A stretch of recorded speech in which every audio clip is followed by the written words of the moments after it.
Hey friends, come with me to Emerald City Fish and Chips, a black-owned restaurant in South Seattle, not too far from Franklin High School, by the way. Let me tell you something.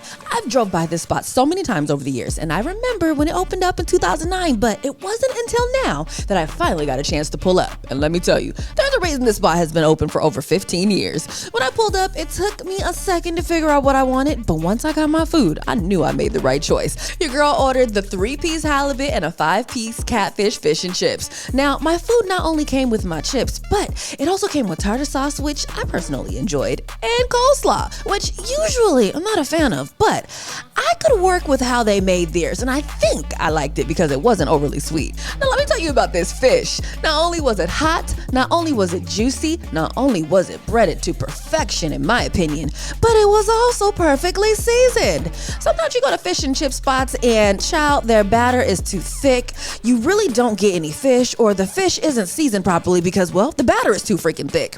Other times the batter is mushy on the inside, so shout out to them for getting it right. With that being said, let me tell you something. My eyes, they were definitely bigger than my stomach, so needless to say, I'm going to enjoy my leftovers. Look, if you've been looking for a black-owned fish and chip spot, I suggest checking this one out. Not only do they have fish and chips, but they have po' boys, gumbo, surf and turf, salmon burgers, and more. And let me tell you something, after what I ate today, that juicy catfish, that delicious halibut, I just know everything else on the menu has to be fire too. So friend, you know I have to ask, have you been to Emerald City Fish and Chips yet?